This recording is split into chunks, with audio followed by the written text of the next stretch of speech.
La guerra civil española sigue muy presente en la actualidad navarra, por eso nuestra cámara se ha desplazado hasta el fuerte de San Cristóbal, que en su día fue una prisión franquista, y ha hablado con familiares de republicanos asesinados únicamente por sus ideales. Bueno, Coldo, cuéntame, ¿qué es esto de aquí? Bueno, pues estamos ante el monumento a los fugados de San Cristóbal, bueno, a los fugados y a todos los presos que hubo en el penal de San Cristóbal. En el año 88 se hizo por primera vez un homenaje celebrando el 50 aniversario de la fuga, que ocurrió en mayo del 38, y en aquellos tiempos, bueno, como el terreno militar pues no permitía tampoco hacer ningún acto ni poner ningún tipo de recuerdo, se puso en este término que es el límite del Ayuntamiento de Ansoain. ¿Ese es el límite? Sí, estamos en el límite más o menos del Ayuntamiento de Ansoain con el terreno militar.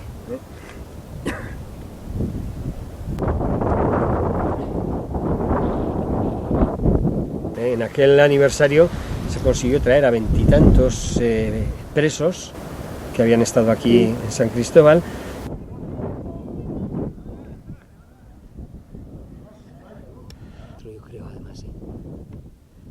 Bueno, ¿y qué contaban esos expresos cuando vienen aquí? Supongo que... Bueno, estaban emocionadísimos y hubo cosas pues muy curiosas, ¿no? Como que empezase uno a cantar la canción que habían creado ellos del himno de la fuga. La letra era de un preso y la música también, ¿no? Y recordaban todos la letra como si hubiera sido el día anterior, ¿no? Después de pasados 50 años se acordaban perfectamente, ¿no? Y había alguno de ellos que nos decía que no había dejado de cantarla nunca, en ningún día de su vida, ¿no? Desde la fuga hasta aquí. O sea, emocionante, ¿no? Este acto. Sí, sí, emocionantísimo. Y desde aquí vemos un poquito el paisaje que vieron ellos en la fuga, ¿no? La mayor parte de ellos pues intentaron huir hacia Francia. ¿Hacia Francia? ¿Qué queda hacia Francia? Hacia Francia, que queda frente a nosotros frente en este nosotros, momento. ¿no? Sí, vemos los pueblecitos de Ezcabarte, Garrués, allí a la izquierda, sí, en la falda del monte, que sería el primer pueblo por el que bajaron muchos, ¿no? Por esa zona, pasaron a los pueblos de enfrente, donde tenemos pues Orrio, Maquirriain, Eusa, y por ahí se pasa hacia la Ulzama. Otros bajaron más hacia la carretera, a Sorauren, que está allá al fondo, y cogieron por la carretera de Belate, ¿no? Dirigiéndose en aquella dirección. Algunos pasaron incluso más a la derecha, un poquito más hacia el este, y pasaron al valle de Esteríbar. O sea, ¿sabéis la gente que mató a vuestros familiares, o por lo menos a los familiares de esas personas que igual ya no están vivas? ¿Hay algún tipo de no sé, os habláis con ellos, os veis? No, los matones ya murieron hace somos muy mayores todos ya, oye, toma. Ya murieron, pero sabían quiénes eran. Sí, sí, sabían. Yo he jugado con la hija del asesino de Ñaita. Y eso es un poco fuerte, ¿no? Pero no sabía entonces. No sabías entonces. Te decían hasta lo que tú podías, lo que tú podías entender, te decían en casa. Y después cuando eras un poco más, ahí va, porque jugó con Piluca. Y era hija de ese señor. Y Paco estaba diciendo ahora, y tengo amigos, hijos de uno de los asesinos, de los dos asesinos de mi padre. Sí. Ese conoce a una de ellas.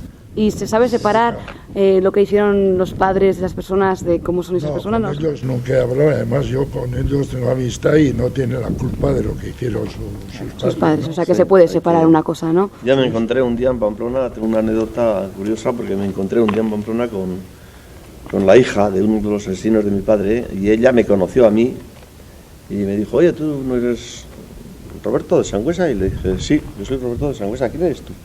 Pues yo soy la hija de fulano. Y me preguntó por mis padres. ¿Qué tal? ¿Qué vida llevan tus padres? Pues mira, mi madre se murió hace unos años y mi padre, pues contigo prefiero no hablar de eso. Y la chica, pues, bueno, la chica de... Como yo. Oye, la chica.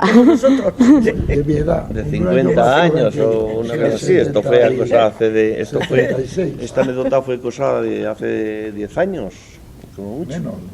Menos, como mucho 10 años. Y entonces me dijo, pues ya me gustaría que me dirías por qué no quieres hablar de tus padres. Bueno, pues me dejas un poco...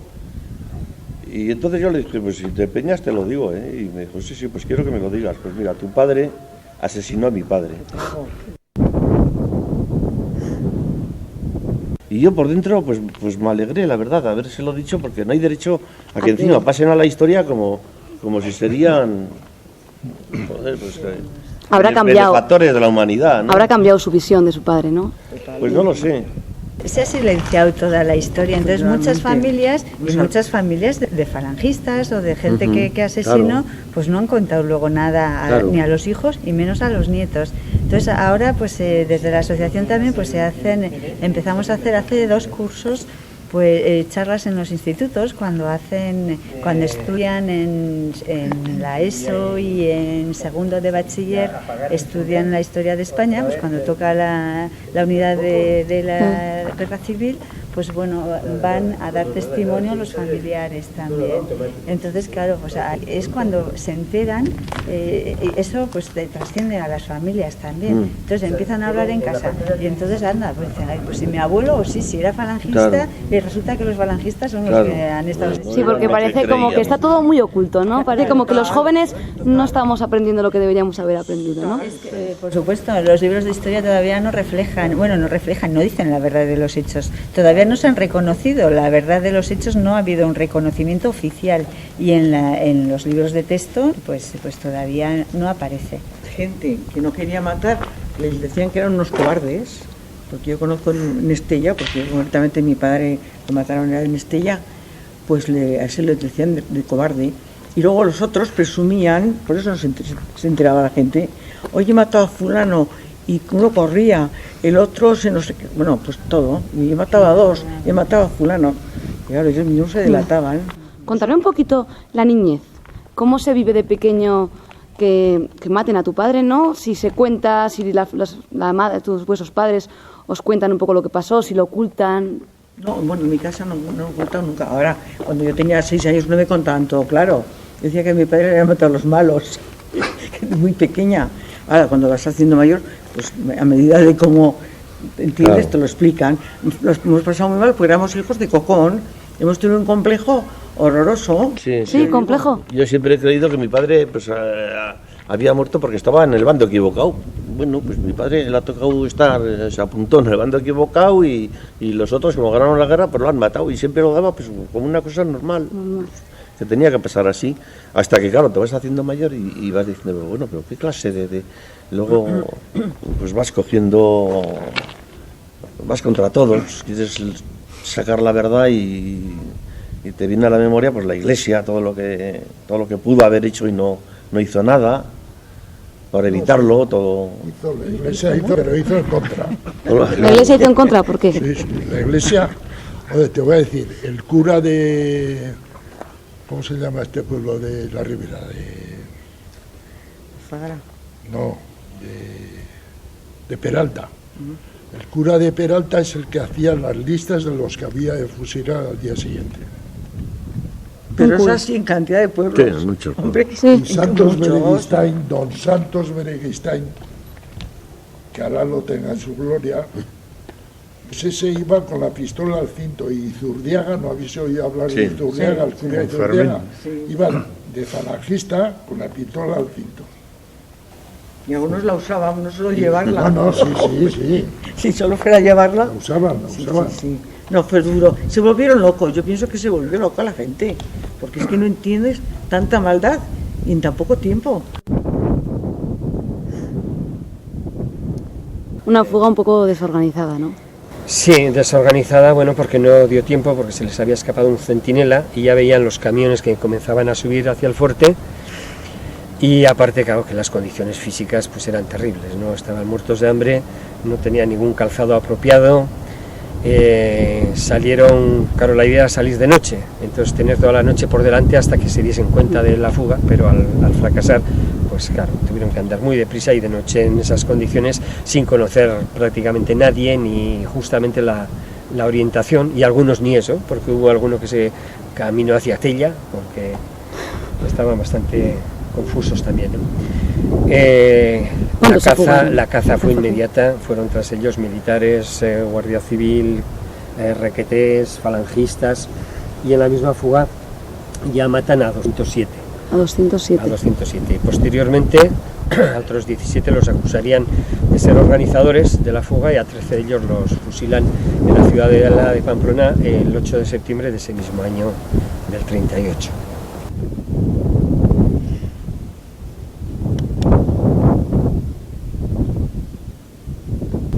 pues como ya has visto, pues sobre todo la incertidumbre de no saber dónde están los familiares, la falta de atención por las instituciones oficiales también, pues cada familia pues iba por su cuenta intentando conseguir localizar a los restos del familiar desaparecido o asesinado, ¿no? Entonces, pues bueno, pues a un grupo de gente pues que igual pues tenía contacto con Simparca también, también estaba en relación con lo del fuerte y así, pues bueno, pues fue contactando un poco y así se fue creando.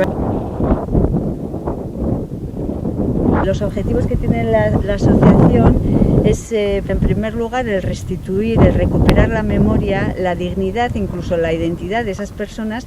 Pues muchos de nosotros, los que estamos aquí, pues excepto Mirenchu, los demás no hemos encontrado a nuestro familiar y difícilmente lo encontraremos ya con tanto tiempo que ha pasado, con las pocas ayudas que hemos recibido y pues cómo ha vivido los familiares directos, cómo han sido víctimas también, pues en estos casos igual no, lo que comentabas Roberto y así pues no nos ha dado el caso, pero cuando comentábamos antes sí que han sufrido mucho, sobre todo las viudas, las hermanas, han tenido que sacar las viudas a los hijos adelante y los hijos también han sido marcados, han sido pues, torturados incluso, les han robado y bueno, entonces es un poco el restituir, el reconocer, el que haya un reconocimiento de responsabilidades incluso.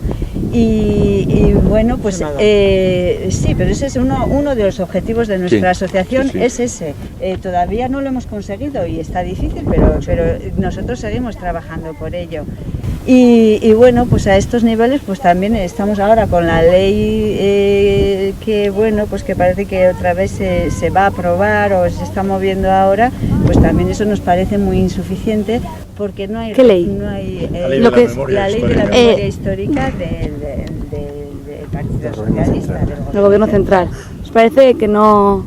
Es insuficiente porque no, a ver, en primer lugar no reconoce que a estas personas, a muchas de estas personas les han hecho unos juicios sumarísimos sin ninguna causa y y eso pues no los reconoce y no lo rechaza o no lo elimina, ¿no? Por otro lado, sí nos aporta a las asociaciones unas ayudas para que seamos nosotros quienes continuemos trabajando en la investigación, en la exhumación incluso, en la recuperación de los restos y de las identidades perdidas. Pero no ayuda directamente, pero no ayuda directamente y son ellos los que tienen que hacerlo ya directamente. Nosotros no tenemos los medios suficientes. Sí, tenemos un problema todos, que hemos llegado un poquito tarde igual, ¿no? Sí, bueno. Para algunas cosas. La mayor parte de los testigos directos pues ya nos van fallando. Han desaparecido. Claro. Y hemos tenido otras suertes también, otras casualidades que bueno, que han aportado a veces documentaciones que tampoco esperábamos. O sea, en este camino vamos hacia el cementerio, ¿no? Sí, vamos al cementerio. Sí. Donde tenemos los 131 enterrados aquí. Estos enterrados son los entre mayo del 42 y junio, julio creo que es del 45. Se entierra el último. ¿Cuántos hay?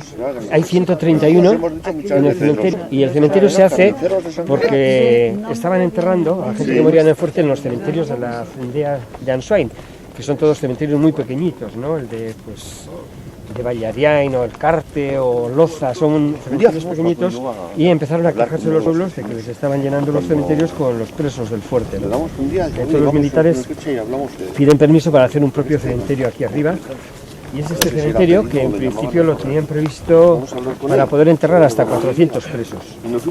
Y por eso hemos encontrado ahora dificultades al excavar porque están muy profundos. Entonces parece ser que el motivo por el que estén tan profundos es que pensaban enterrar en dos niveles, uno encima de otro. Uno encima de otro.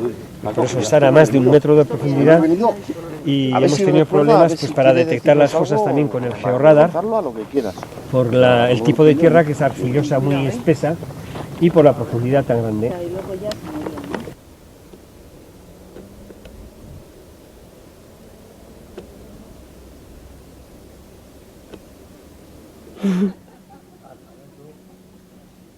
Es el cementerio que se hace En el año 42, en mayo del 42, se enterró aquí a la primera persona y en el 45 la última. Es un espacio amplio, tiene unos 55 metros de largo. Que va desde aquí hasta esta zona de allí, ¿no? Y sí, hasta ahí al fondo, entre los árboles, se ve un poquito la pared del fondo. Y unos de 12 a 15 metros de ancho. Estaba completamente cubierto de vegetación, prácticamente como el exterior, casi. Está lleno de pinos, ¿no? Sí, lo hemos tenido que limpiar todo para poder hacer las excavaciones, porque la ventaja de este cementerio es que sí sabemos quiénes son los que están aquí enterrados y más o menos en qué orden están, aunque hemos tenido algún problema. Hay una zona que vemos aquí que está excavada, que es donde se han comenzado a hacer las exhumaciones, y hay allí arriba también un poquito en la excavación, pero allí no encontramos a quien creíamos que tenía que estar en la primera fila de todas, no encontramos, entonces no sabemos si está muy desplazado. Hay una fila que le llamaban el cementerio civil porque se negaron a recibir ninguna atención religiosa, y teníamos la duda de si ese cementerio civil estaba dentro del cementerio o fuera del muro, ¿no? Entonces, al hacer la excavación y por las edades de los primeros que sacamos, vimos que realmente estaba dentro, o sea, no tiene una separación con el resto de las filas. Ahí vemos parte de lo que, bueno, se ha exhumado a 6 personas hasta ahora. ¿A 6 personas? Y de ellas ya se han entregado a sus familiares. 6 personas. ¿Y se han comunicado a los familiares, a todos, la existencia de...? No, porque no se ha podido contactar con todos. Hemos contactado con unos 30 familiares y ahora en este mismo momento estamos en proceso también de contacto con alguno más, porque el trabajo, el poder exhumar a los que han solicitado, en algunos casos están muy lejanos hasta primera parte, están en aquella zona de allí, y para llegar a aquellos vamos a tener que abrir prácticamente uno por uno el resto de las fosas. Entonces vamos a intentar hacer un esfuerzo otra vez de localizar familiares, pero hay que tener en cuenta que de estos 131 que tenemos aquí proceden de 37 provincias diferentes. 37 provincias. O sea que estamos hablando... ¿Hay navarros en este cementerio? Pues me parece que no hay más que uno, me parece que figura. Porque los navarros normalmente son los que estuvieron más en el caso de los padres de Roberto y de Paco, ¿no? Gente que vino al fuerte y estuvieron sin registrar como presos gubernativos y esos los mataron por las laderas, la mayor parte. Todos están con féretros. En algunos ha desaparecido, en las zonas más húmedas ha desaparecido prácticamente la madera, pero sí que todos se conservan los clavos, por ejemplo, del féretro. Objetos es difícil, ¿no? Pues aparecen botones de las camisas, ¿no? Por ejemplo, apareció un anillo en uno, 2 medallas, una de ellas curiosamente en uno de los que rechazó desde luego ninguna atención religiosa, ¿no? No sabemos si era suya o se la colocan al fallecer.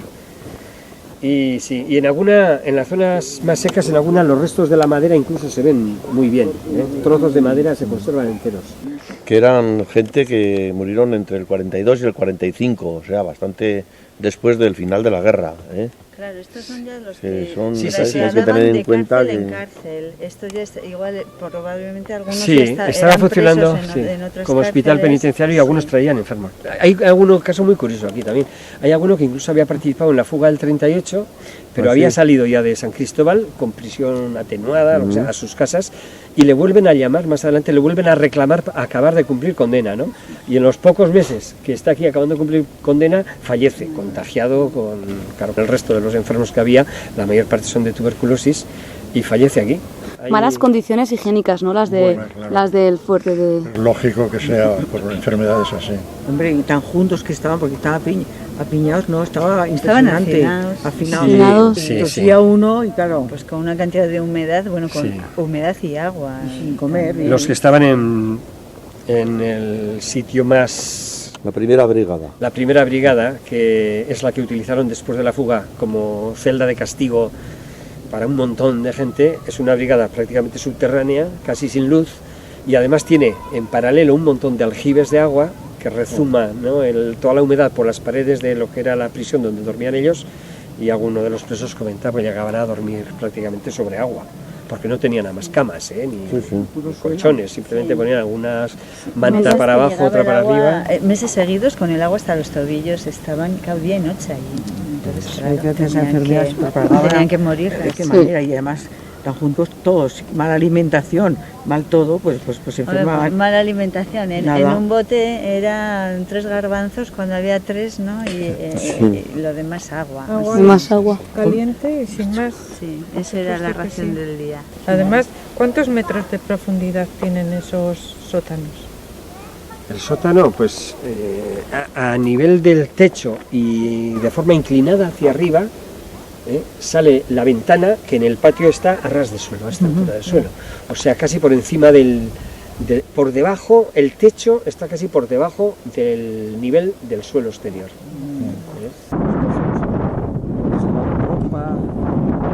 Además hay una cosa curiosa, ¿no? Es aquí en este cementerio, uno de los fallecidos tenía una botella, ¿no? Con documento. No, en este cementerio hasta ahora todos han aparecido con botella. Todos con botella. Tienen una botella entre las rodillas, normalmente. Son botellas de diferentes usos, la mayor parte del tipo a las de vino actuales, ¿no? Alguna que pone Jerez, Pedro Domecq, hay alguna de jarabe. De ellas, solo una ha salido con el documento interno porque estaba muy bien tapada, ¿no? Esa era una botella diferente, ¿no? Un poquito de cristal ahumado y forma un poquito más cuadrada, ¿no? ¿Y qué pone en ese documento? Y gracias a esa sabemos eso, lo que ponía. Es un documento oficial del centro penitenciario donde dice quién es, los datos, la dirección, dónde vivía, los años a los que fue condenado, con qué motivo y la fecha de fallecimiento. ¿Qué motivo les ponían? O sea, eran todos presos políticos, pero ¿cuál era el motivo que figuraba? Normalmente, en la mayor parte de los casos pone rebelión militar o adhesión a la rebelión.